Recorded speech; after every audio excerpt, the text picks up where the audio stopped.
好，各位同學，今日咧我哋就學咗用平方差嚟進行多項式嘅因式分解啦。咁而家我哋就做翻一個簡短嘅重溫嘅。咁首先啦，重溫翻平方差呢個公式啦。咁其實就寫 a 平方減 b 平方，咁寫成 a 加 b 乘 a 減 b。咁喺呢一個多項式入邊咧，咁其實 a 加 b 同埋 a 減 b 呢兩個咧，就係佢嘅一個因子啦。好，咁要留意翻嘅啦，呢度嘅 a 平方減 b 平方入邊嘅 a、b 咧，只不過係一個代數嚟嘅啫，佢可以代表任何嘢嘅。咁佢未必一定係一個字母，佢可以係幾個字母組合成一齊嘅。譬如咁 a 咧可以等於 x 加 y 括號平方，咁 b 我譬如佢可以變成2a 加 b括號嘅平方，咁其實 x 加 y 咧係等於 a 嘅，2a 加 b 咧其實都可以當成一嚿嘢，就係 b 嘅。咁我哋將佢代入呢一個公式啦，就可以將佢寫成 a 加 b 啦，跟住乘翻 a 減 b 嘅。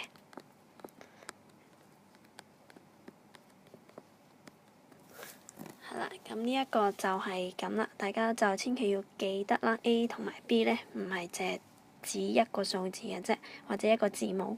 咁要學識咧一嚿嘢咁樣去睇嘅。好，跟住咧，我哋就嚟睇下呢一個例題啦。咁喺呢個因式分解入邊咧，其實第一步最基本咧就係要抽佢嘅公因式嘅。咁大家見到呢度兩個多項式啦，咁佢嘅公因式咧就好明顯見到係5嘅。係啦，咁首先咧，我哋就將5抽出嚟咧，咁就會之後咧就會易做好多噶啦。咁將5抽出嚟，第一個就整翻 e 平方 f 平方啦，減 h 平方 k 平方嘅。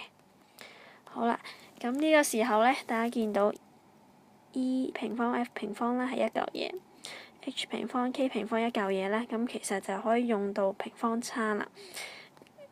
咁呢一度咧，其實佢係等於 e_f 括號嘅平方嘅，咁我哋就直接啲啦，就 e_f 加 h_k 乘翻 e_f 減 h_k。好 ，OK， 冇問題，咁我哋就跟住就下一題啦。好。睇翻第二題呢，就見到同平方差嘅樣都好似嘅。首先呢，佢有兩項啦，跟住中間個負號係減啦。咁第一個大家見到有個平方嘅，咁後邊個1呢，咁其實呢，佢都係可以寫成1嘅平方嘅，咁所以都係符合 a 平方減 b 平方呢一個平方差嘅樣啦。咁我哋都係照樣去用翻公式，咁其實就可以做到啦。咁第一個呢，就係 a 加上 b。乘翻 a 減 b， 係啦，咁呢一題咧就係一步就已經可以完成㗎啦。如果你記到條公式嘅話咧，其實就可以好快做完呢一個因式分解嘅。跟住咧就睇埋最後一條例題啦。咁呢一條例題咧就會比較複雜少少嘅，一睇上去咧就有4個項咁多嘅，咁就係唔似得之前咁簡單啦，就得2個項嘅。咁當你見到有4個項咧，咁我哋最好嘅方法咧就係將佢進行一個分組先。咁又見到咧 a 平方減 b 平方好明顯啦，就可以用到平方差嘅公式啦。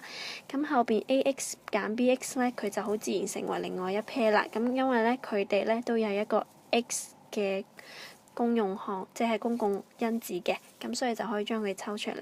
咁我哋第一個咧就寫平方差先，就係 a 加 b 乘 a 減 b 啦。